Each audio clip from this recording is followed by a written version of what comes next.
next verse is one of the clearest verses in the Bible that is used by Seventh-day Adventists to reveal who God's true church is. And once again, the concept of the woman of the seed from Genesis 3:15 are in this verse. And the dragon was wroth with the woman, and went to make war with the remnant of her seed, which keep the commandments of God, and have the testimony of Jesus Christ. Question: who does the dragon make war with? What is your answer? Most times when I ask this question, I receive the answer that he makes war with a woman. But look again if need be. Who does this verse say the dragon, meaning Satan, makes war with? Look closely. Do you now see the answer? The dragon makes war with the seed. Who is the dragon wroth or angry with? He is angry with the woman, but he went. In other words, he left. He departed from the woman to focus on making war with the remnant of her seed. This verse is very clear that he is angry with one, but he goes to make war with the other. Do you see that? He goes to make war with the seed because it is the seed that crushes his head, not the woman.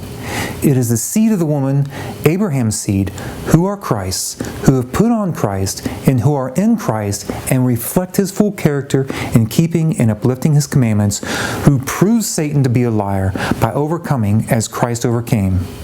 This is what causes the death blow to Satan's head. The woman does not do this.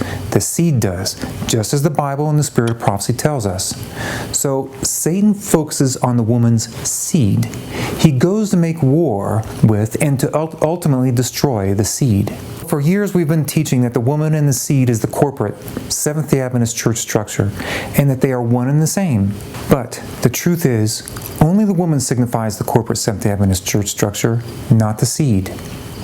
Believing that the woman and the seed are the same, my friends, causes confusion and causes us to err in knowing who and what is God's true church. This misinterpretation and misrepresentation causes us to misapply prophecy when it talks about the future of the church. We apply the corporate church to a prophecy that is actually to be applied to the remnant seed, who are the true and faithful people of God. And we apply the seed of the woman to a prophecy that is actually to be applied to the corporate church. There needs to be a clear distinction between the two so that we will rightly interpret prophecy with the correct entity. In this verse where Satan is angry with one and at war with the other shows us that there are two entities. Satan is angry with a woman, but he does not make war with her. Satan is not concerned about a church that he has control over. He is concerned about the church he does not have control over. So he goes to make war with those who love God and keep his commandments. Satan is presently preparing a war by uniting Catholicism, spiritualism, and apostate Protestantism to deceive, bribe, and to completely annihilate the seed who obey God's commandments before they crush his head, or to at least put off his fate as he has been successful at doing for the past 100 plus years. To say that the woman and the seed are the same does not work from this verse, because if the corporate Seventh-day Adventist church were the woman and the seed, then everyone in the organized church would be keeping all the commandments, and everyone would be saved just from being a member of the church organization because of the promise to the seed, which are Abraham's seed. But as we know, everyone in the Seventh-day Adventist church organization are not in Christ, and many do not keep the commandments, and many today believe, as the devil does and promotes through his seed, that it is impossible to keep them as Christ did. Revelation 12:17 does not say they believe that we are to keep the commandments. It does not say that they profess as a church organization to keep them. It does not say that we keep them by professing them in our official 28 fundamental beliefs. No, it makes it clear that they literally keep them. This is what specifically identifies the remnant seed. So this verse is not saying that the woman and the seed are the same entity, but they are different entities. The woman and the seed of the woman have existed since the fall of Adam and Eve as two separate and distinct entities. Revelation 3:15 establishes that fact with Revelation 12:17, confirming that they both existed at the beginning and they both still exist in these last days as two separate and distinct entities.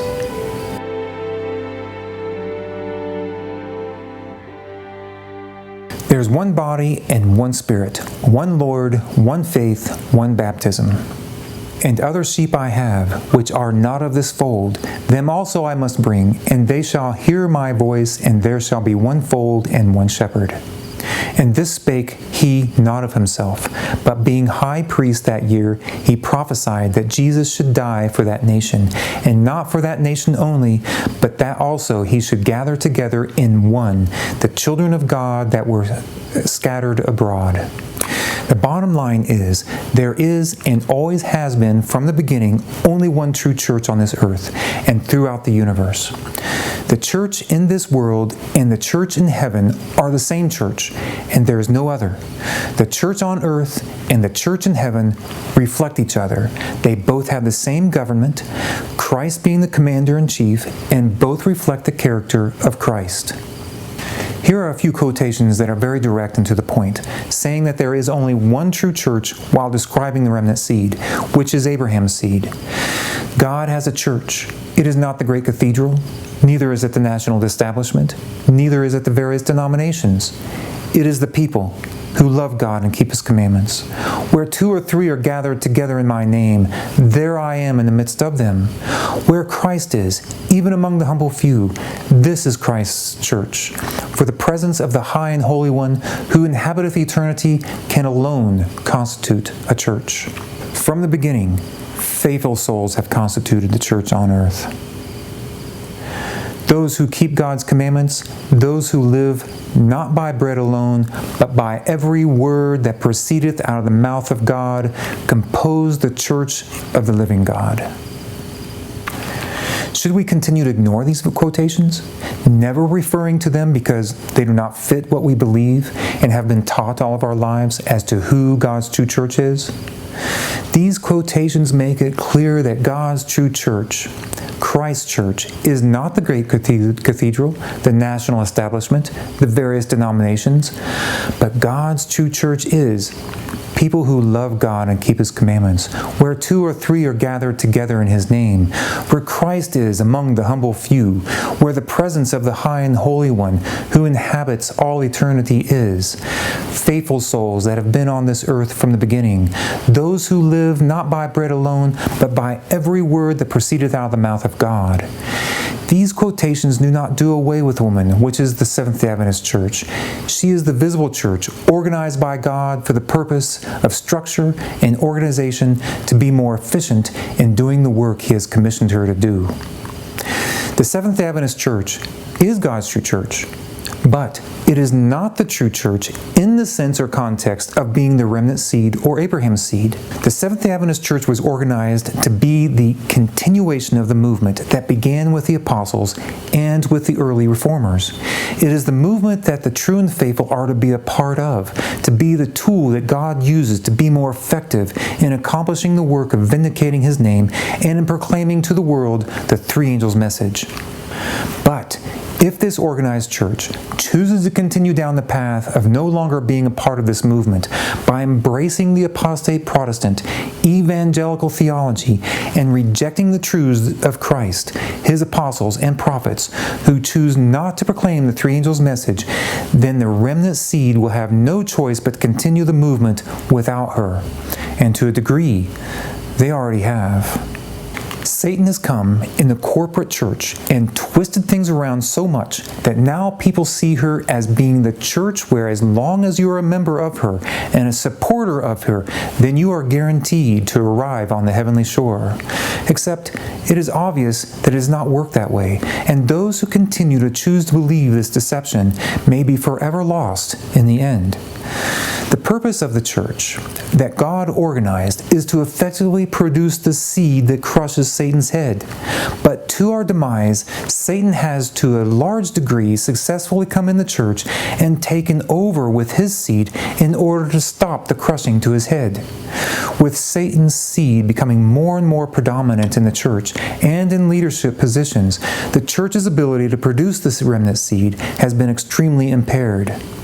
It is the seeds of the evangelical theology that are brought in the church that produces Satan's seed. Satan has twisted things around so much so that now, instead of the corporate church being a sanctuary, a safe haven for the true and faithful who are proclaiming present truth, it is becoming more and more the place where the remnant seed are being ridiculed, censured, to where they cannot even say prayer up front, losing their position in the church, fired and disfellowshipped. An atmosphere is being produced in the church that when the time of trouble comes, they will persecute and turn the true and faithful over to the Catholics to be incarcerated, tortured, and eventually put to death. And my friends, I'm not making this up. In later programs, I'm going to reveal to you these things that I'm saying. The church has become the tool that Satan uses in many cases to crush the heel of the remnant seed, to become a snare in hindering them, in giving the loud cry, and they are being forced to no longer be united with her, but to sigh and cry for her until her probation closes.